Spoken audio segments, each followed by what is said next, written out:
Hello aspirants, daily answer writing practice day 30 video ಡಿಸ್ಕಷನ್ಗೆ ನಿಮ್ಮೆಲ್ಲರಿಗೂ ಸ್ವಾಗತ. ನಾನು ಶಿವಲಿಂಗಯ್ಯ.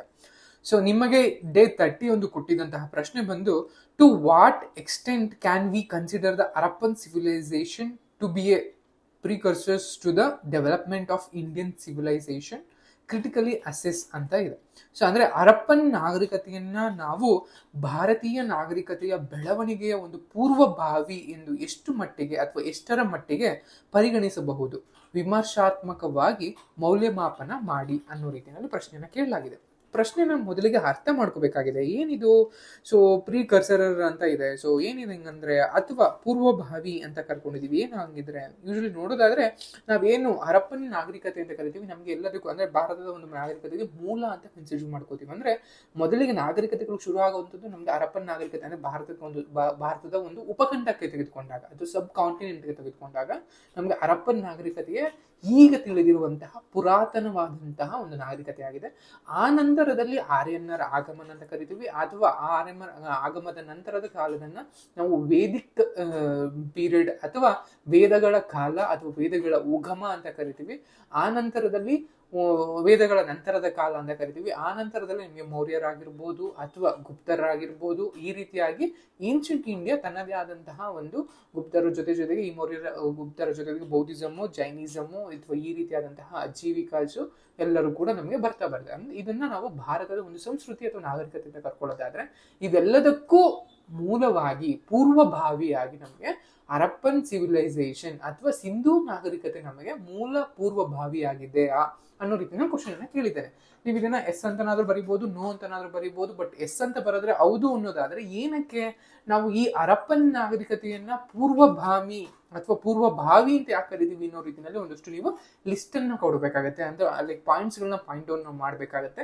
ಅಥವಾ ನೋ ಅನ್ನೋದಾದ್ರೆ ಕೂಡ ನೀವು ನೋ ಅನ್ನೋದು ಕೂಡ ಕೇವಲ ನೋ ಅನ್ನೋದಲ್ಲ, ನೋ ಅನ್ನೋ ಮೇಲೂ ಕೂಡ ನೀವು ಏನಕ್ಕೆ ನೋ ಅಂತ ಇದೀವಿ, ಸೊ ಏನಕ್ಕೆ ಅದು ಡಿಸ್ಕಂಟಿನ್ಯೂ ಇದೆಯಾ ಅಥವಾ ಕಂಟಿನ್ಯೂಟಿ ಆಗಿದೆಯಾ, ಹರಪ್ಪನಿಂದ ಇಲ್ಲಿವರೆಗೂ ನಾವು ಆ ಸಂಸ್ಕೃತಿಯನ್ನ ಅಥವಾ ಭಾರತದ ಒಂದು ಸಂಸ್ಕೃತಿಗೆ ಅದು ನಮ್ಗೆ ಬೇಸ್ ಆಗಿ ತಳಹದಿಯಾಗಿ ವರ್ಕ್ ಆಗ್ತಾ ಇಲ್ವಾ ಅನ್ನೋದನ್ನ ನೀವು ಅದನ್ನ ಆನ್ಸರ್ ಬರೀತಾ ಬರ್ಬೇಕಾಗತ್ತೆ.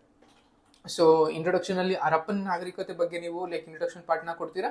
ಬಾಡಿ ಪಾರ್ಟ್ಗೆ ಅಥವಾ ದೇಹದಲ್ಲಿ ನೀವು ಆನ್ಸರ್ ನ ಒಂದು ದೇಹಕ್ಕೆ ಬಂದಾಗ ಹೇಗೆ ನಾವು ಇದು ನಾಗರಿಕತೆ, ಒಂದು ಭಾರತೀಯ ನಾಗರಿಕತೆ ಬೆಳವಣಿಗೆ ಒಂದು ಪೂರ್ವಭಾವಿ ಅಂತ ಹೆಂಗೆ ಕನ್ಸಿಡರ್ ಮಾಡ್ತೀವಿ ಅಂತ ಕೂಡ ನೀವು ಆನ್ಸರ್ ನ ಬಾಡಿ ಪಾರ್ಟ್ ಅಲ್ಲಿ ಬರೀತೀರಾ. ದೆನ್ ಕನ್ಕ್ಲೂಷನ್ ಅಲ್ಲಿ ಇದನ್ನ ಪ್ರಿಸೈಸ್ ಮಾಡಿ 1 to 4 ಲೈನ್ ಅಲ್ಲಿ ನೀವು ಕನ್ಕ್ಲೂಷನ್ ಅನ್ನ ಎಂಡ್ ಮಾಡ್ತೀರಾ. ಈ ರೀತಿ ಮಾಡ್ತಾ ಬರ್ತೀರಾ. ಸೊ ಇನ್ನ ಇಂಟ್ರೊಡಕ್ಷನ್ ಬಂದಾಗ ಸಿಂಧೂ ನಾಗರಿಕತೆ ಅಥವಾ ಸಿಂಧೂ ಕಣಿವೆ ನಾಗರಿಕತೆ ಎಂದು ಕರೆಯಲ್ಪಡುವ ಹರಪ್ಪನ್ ನಾಗರಿಕತೆ ಪ್ರಾಚೀನ ಪ್ರಪಂಚದ ಅತ್ಯಂತ ಮುಂದುವರಿದ ನಗರ ನಾಗರಿಕತೆಗಳಲ್ಲಿ ಅಥವಾ ನಗರ ಸಂಸ್ಕೃತಿಗಳಲ್ಲಿ ಒಂದಾಗಿದೆ.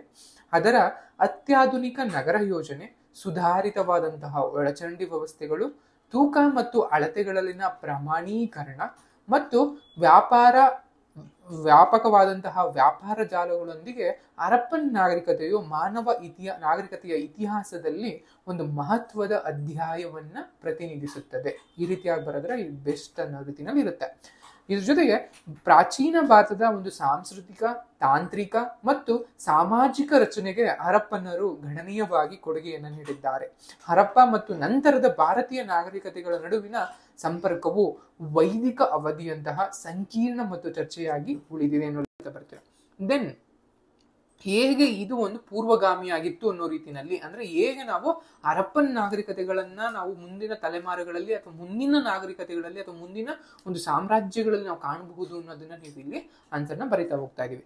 ಸೊ ನಗರ ಯೋಜನೆ ಅಂಡ್ ಮೂಲ ಸೌಕರ್ಯನ ತೆಗೆದುಕೊಂಡಿದ್ವಿ. ಹೇಗೆ ನಮಗೆ ಈ ಹರಪ್ಪನರ ನಗರ ಯೋಜನೆ ಆಗಿರ್ಬೋದು ಅಥವಾ ಅಲ್ಲಿ ನಮಗೆ ಮೂಲ ಸೌಕರ್ಯಗಳು, ಅಂದ್ರೆ ಇಂದಿನ ದಿನದಲ್ಲಿ ನಮಗೆ ಪ್ರಶ್ನೆಯಲ್ಲಿ ಮಹಾಸ್ಥಾನದ ಕುಲದ ಬಗ್ಗೆ ಅಥವಾ ದಿ ಗ್ರೇಟ್ ಬಾತ್ ಬಗ್ಗೆ ತಿಳ್ಕೊಂಡಿದ್ದು. ಸೊ ಅದೇ ರೀತಿಯಲ್ಲಿ ಈ ರೀತಿಯಾದಂತಹ ಒಂದು ನಗರ ಯೋಜನೆ ಮತ್ತು ಸಮುದಾಯ ಮೂಲ ಸೌಕರ್ಯಗಳು ಏನ್ ಕರಿತೀವಿ, ಸೊ ಇದರಿಂದ ನಾವು ಕಾನ್ಸೆಪ್ಟ್ ಅನ್ನ ತೆಗೆದುಕೊಂಡು ಅಲ್ಲಿಂದ ಅದನ್ನ ನಾವು ಈಗಲೂ ಕೂಡ ಮುಂದುವರ್ಸ್ಕೊಂಡ್ ಬಂದಿದ್ದೀವಿ. ನೀವು ಅದನ್ನು ಕೂಡ ನೋಡ್ತಾ ಬರ್ಬೋದು. ನಗರ ಯೋಜನೆ ಅಥವಾ ತಾಂತ್ರಿಕ ಪ್ರಗತಿಗಳು ಅಂತ ಕರಿತೀವಿ. ಅಂದ್ರೆ ಲೋಹಶಾಸ್ತ್ರ, ಮಣಿ ತಯಾರಿಕೆ, ಕುಂಬಾರಿಕೆ, ತೂಕ ಮತ್ತು ಅಳತೆಗಳನ್ನ ಹರಪ್ಪನರ ಪ್ರಗತಿಗಳು, ಈ ತರ ಆದಂತಹ ಹೇಗೆ ನಮ್ಮ ಈಗಿನ ಭಾರತೀಯ ನಾಗರಿಕತೆ ಪ್ರಭಾವವನ್ನ ಬೀರಿದೆ ಅನ್ನೋ ರೀತಿಯಲ್ಲಿ ಮತ್ತು ಆ ಮೂಲಕ ನಮ್ಮ ಇತ್ತೀಚಿನ ಭಾರತದ ಒಂದು ಪರಂಪರೆಗೆ ಕೊಡುಗಡೆಯನ್ನ ನೀಡಿದೆ ಅನ್ನೋದನ್ನ ನೀವು ಆನ್ಸರ್ ಅಲ್ಲಿ ಬರೀತಾ. ಎರಡನೇದು ಬಂದು ಸಾಮಾಜಿಕ ಸಂಘಟನೆ ಮತ್ತು ಆರ್ಥಿಕತೆ ಅಂತ ಕರೆಯುವಂಥದ್ದು, ಸಾಮಾಜಿಕ ರಚನೆಗಳ ಬೇರುಗಳು ಅನ್ನುವಂಥದ್ದು ನಮಗೆ ಇದನ್ನ ಹೆಡ್ಡಿಂಗ್ ಆಗಿರುತ್ತೆ. ಸೊ ವ್ಯಾಪಾರ ಮತ್ತು ಆರ್ಥಿಕತೆ, ಮೆಸೊಪೊಟೋಮಿಯಾ ಆಗಿರ್ಬೋದು, ಒಮನ್ ಆಗಿರ್ಬೋದು, ಅಥವಾ ಅಫ್ಘಾನಿಸ್ತಾನದಂತಹ ದೂರದ ಪ್ರದೇಶಗಳಲ್ಲಿ ಹರಪ್ಪನ್ ನಾಗರಿಕತೆಯವರು ವ್ಯಾಪಾರದಲ್ಲಿ ತೊಡಗಿರ್ತಾರೆ. ಸೊ ಇದು ಆರ್ಥಿಕತೆ ಒಂದು ಆರಂಭಿಕ ರೂಪವನ್ನ, ಪ್ರಾರಂಭದ ಹಂತವನ್ನ ಸೂಚಿಸುತ್ತೆ. ಆ ನಂತರದಲ್ಲಿ ಈ ಸಂಬಂಧವನ್ನ ನಾವು ಉಳಿಸ್ಕೊಂಡ್ ಬಂದಿರ್ತೇವೆ. ಯಾಕೆಂದ್ರೆ ಪರ್ಷಿಯಾ ಆಗಿರ್ಬೋದು, ಅಫ್ಘಾನಿಸ್ತಾನ ಆಗಿರ್ಬೋದು, ಮಿಕ್ಕಿದಂತಹ ಮಧ್ಯ ಏಷ್ಯಾ ರಾಷ್ಟ್ರಗಳಲ್ಲಿ ನಾವು ನಂತರದ ದಿನಗಳಲ್ಲೂ ಕೂಡ ವ್ಯಾಪಾರ ಮತ್ತು ವಹಿವಾಟನ್ನು ನಾವು ಹಮ್ಮಿಕೊಂಡಿರ್ತೀವಿ. ಸೊ ಅದು ಕೂಡ ನಮಗೆ ಒಂದು ಪೂರ್ವಭಾವಿ ಘಟನೆಯಾಗಿ ನಮಗೆ ಸಹಾಯವನ್ನ ಮಾಡಿರುತ್ತೆ. ಇನ್ನು ಸಾಮಾಜಿಕ ರಚನೆಗಳ ಬಗ್ಗೆನೂ ಕೂಡ ನೀವು ಬಿಲ್ಡ್ ಮಾಡ್ತಾ ಬರ್ಬೋದು. ಅಂಡ್ ಸಾಂಸ್ಕೃತಿಕವಾಗಿ ನಿರಂತರತೆ ಅಂತ ಕರಿತೀವಿ, ಅಂದ್ರೆ ಕಂಟಿನ್ಯೂಟಿ ಇರುವಂತದ್ದು. ಸೊ ಅಲ್ಲಿ ನಾವು ಪೂಜೆ ಮಾಡ್ತಿದ್ವಂತಹ ಎಷ್ಟೋ ಆಚರಣೆಗಳು ಇಂದಿಗೂ ಕೂಡ ನಾವು ಅದನ್ನ ಮುಂದುವರ್ಸ್ಕೊಂಡ್ ಬಂದಿದೀವಿ. ಅಂದ್ರೆ ನಿಸರ್ಗವನ್ನ ಪೂಜೆ ಮಾಡುವಂಥದ್ದು, ಅಥವಾ ಮಾತೃ ದೇವತೆಯನ್ನ ಪೂಜೆ ಮಾಡುವಂಥದ್ದು, ಅಥವಾ ಹೆಣ್ಣಿಗೆ ಅಷ್ಟೇ ಮಹತ್ವವನ್ನ ಕೊಟ್ಟಿರುವಂಥದ್ದು, ಪ್ರಾಣಿ ಪಕ್ಷಿಗಳನ್ನ ಪೂಜೆ ಮಾಡುವಂಥದ್ದು, ಇವೆಲ್ಲವೂ ಕೂಡ ನಮಗೆ ಹರಪ್ಪನ್ ಸಿವಿಲೈಸೇಷನ್ ಅಲ್ಲಿ ಕಾಣುವಂಥದ್ದು. ಸೊ ಅದನ್ನ ನಾವು ಇಂದಿಗೂ ಕೂಡ ನಾವೆಲ್ಲೋ ಒಂದು ರೋಡಲ್ಲಿ ಹಸು ಹೋಗ್ತಿದೆ, ಹಸುಗೆ ನಮಸ್ಕಾರ ಮಾಡ್ಕೊಳ್ಳುವಂಥದ್ದು, ಅರಳಿ ಮರವನ್ನ ಈಗಲೂ ಕೂಡ ನಾವು ದೇವರಂದನೇ ಪೂಜೆ ಮಾಡುವಂಥದ್ದು, ಅಥವಾ ಮಾತೃ ದೇವತೆಗೆ ಅಥವಾ ಮಾತೃವಿಗೆ ಅಷ್ಟೇ ನಾವು ಈಗಲೂ ಭಯಭಕ್ತಿಯನ್ನ ಕೊಟ್ಟು ತೋರಿಸುವಂಥದ್ದು, ಇವೆಲ್ಲವೂ ಕೂಡ ಅಂದಿನ ಒಂದು ಏನು ಸಂಸ್ಕೃತಿ ಇತ್ತು ಅದರ ಕಂಟಿನ್ಯೂಟಿ ಇದೆ. ಸೊ ಅದೊಂದು ನಮಗೆ ಪೂರ್ವಭಾವಿಯಾಗಿ, ಅಡಿಪಾಯವಾಗಿ ಅಥವಾ ತಳಹದಿಯಾಗಿ ನಮಗೆ ವರ್ಕ್ ಆಗಿದೆ ಅಥವಾ ಕೆಲಸವನ್ನ ಮಾಡ್ತಾ ಇದೆ ಅನ್ನೋ ರೀತಿಯಲ್ಲಿ ನೀವು ಆನ್ಸರ್ನ ಬರಿತಾ ಬರ್ಬೋದು. ಹರಪ್ಪನ್ ನಾಗರಿಕತೆಯ ಅವನತಿ ಮತ್ತು ವೈದಿಕ ನಾಗರಿಕತೆಯ ಹೊರಹೊಮ್ಮುವಿಕೆ ಅಂತ ನಿಮ್ಗೆಲ್ಲ ಗೊತ್ತಿರೋ ಹಾಗೆ, ಹರಪ್ಪನ್ನ ನಾಗರಿಕತೆಯ ಅವನತಿಯ ಒಂದಷ್ಟು ಥಿಯರಿಗಳಲ್ಲಿ ಈ ಒಂದು ಆರ್ಯನ್ನರ ಆಗಮನದಿಂದಾಗಿ ಇವರ ಒಂದು ಅವನತಿ ಅನ್ನೋ ಒಂದು ಥಿಯರಿ ಕೂಡ ಇದೆ. ಸೊ ಇದು one of the theory, it's not the only theory.